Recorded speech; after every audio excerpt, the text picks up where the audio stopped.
नमस्कृत्य नरं चैव नरोत्तमं देवीं सरस्वतीं व्यासं ततो जयमुदीरयेत्।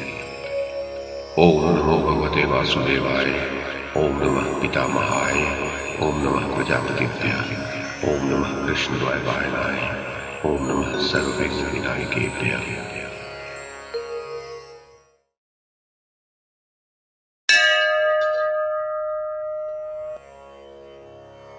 संजय ने कहा, महाराज धृतराष्ट्र, आचार्य द्रोण से तिरस्कृत होने के पश्चात दुशासन युद्ध से पीछे न हटने वाले म्लेच्छों की विशाल सेना के साथ सम्रांगण में सात्विकी के पास पहुंचकर उनके साथ प्रयत्नपूर्वक युद्ध आरंभ किया।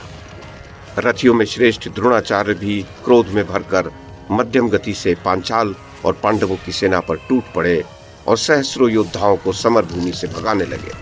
उस समय आचार्य अपना नाम सुना सुनाकर पांडव, पांचाल और मत्स्यवीरों का घोर संहार कर रहे थे। जिस समय वे इस प्रकार सेनाओं को परास्त कर रहे थे, उनके सामने परम तेजस्वी पांचाल राजकुमार वीर केतु पहुंचा। उसने 5 तीखे बाणों से द्रोण को, 1 से ध्वजा को और 7 से उनके सारथी को बींध दिया। उस समय ये बड़े आश्चर्य की बात हुई कि आचार्य उस वेगवान पांचाल कुमार की ओर बढ़ न सके। संग्राम में द्रोण की गति रुकी देखकर महाराज युधिष्ठिर की विजय चाहने वाले पांचाल वीरों ने उन्हें चारों ओर से घेर लिया। सब के सब मिलकर उन पर बाण, तोमर और नाना प्रकार के अस्त्र शस्त्रों की वर्षा करने लगे। तब आचार्य ने वीर केतु के रथ की ओर एक भयंकर ही बाण छोड़ा। वह उसे बींधकर पृथ्वी पर जा गिरा और उसकी चोट से प्राणहीन होकर वह पांचाल कुलतिलक रथ से नीचे गिर गया। नरेश्वर, उस महान धनुर्धर राजकुमार के मारे जाने पर पांचाल वीरों ने बड़ी फुर्ती से आचार्य को सब ओर से घेर लिया।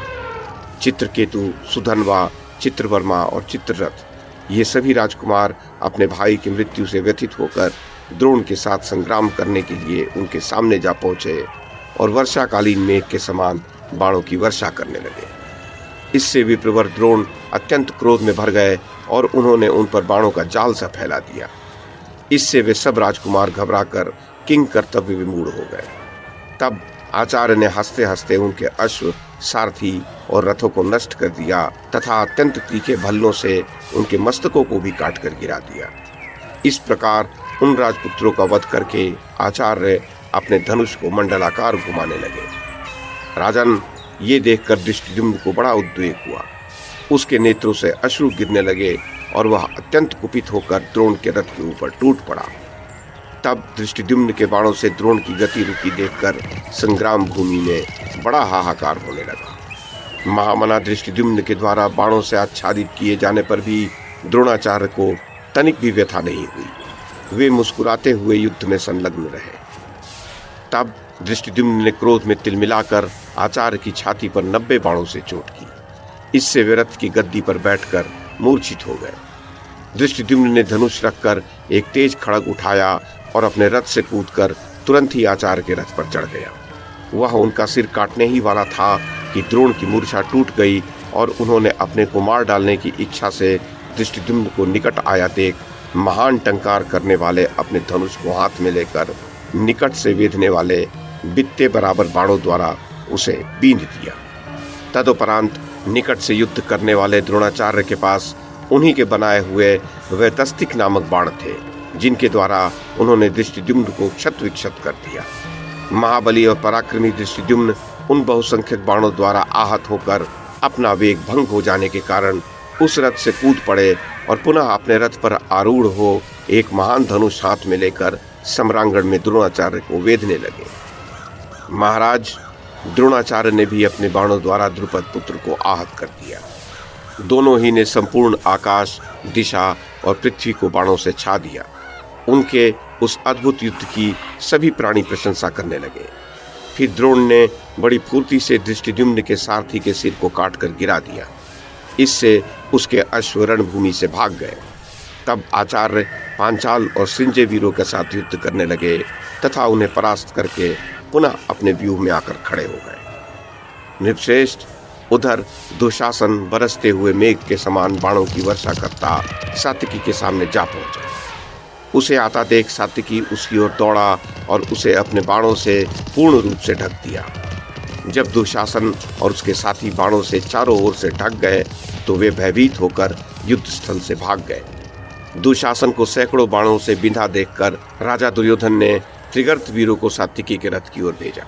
उन 3 सहस्र रथी योद्धाओं ने युद्ध का दृढ़ निश्चय कर सात्विकी को चारों ओर से रथों की बाढ़ से घेर दिया, किंतु सात्विकी ने अपने बाणों की बौछार से उस सेना के 500 अग्रगामी योद्धाओं को बात की बात में धराशायी कर दिया।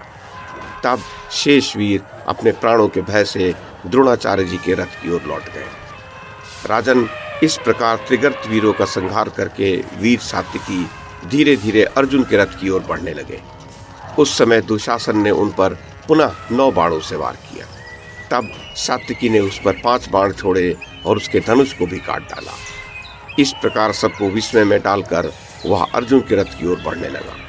इससे दुशासन का क्रोध बहुत बढ़ गया और उसने सात्विकी का वध करने के विचार से उस पर एक लोहे की शक्ति छोड़ी, किंतु सात्विकी ने अपने पैने बाणों से उसके सैकड़ों टुकड़े कर दिए। तब दुशासन ने दूसरा धनुष लेकर उसे बाणों से बींध डाला और सिंह के समान गर्जना की। इससे सात्विकी का क्रोध भड़क उठा और उसने दुशासन की छाती को 3 बाणों से बींधकर एक भल्ल से उसके धनुष को और 2 से उसके रथ की ध्वजा तथा शक्ति को काट डाला। फिर कई तीखे बाण छोड़कर उसके दोनों पार्श्वरक्षकों को मार डाला। तब त्रिगर्त सेनापति उसे अपने रथ पर चढ़ाकर ले चला। सात्विकी ने कुछ काल तक उसका पीछा भी किया, किंतु फिर उसे भीमसेन की प्रतिज्ञा का स्मरण हो आया, इसलिए उसने दुशासन का वध नहीं किया। महाराज धृतराष्ट्र, भीमसेन ने आपकी सभा में ही आपके सब पुत्रों को मारने की प्रतिज्ञा की थी, इसलिए सात्विकी ने दुशासन को मारा नहीं। वह उसे संग्राम भूमि में परास्त कर बड़े वेग से अर्जुन की ओर बढ़ने लगा।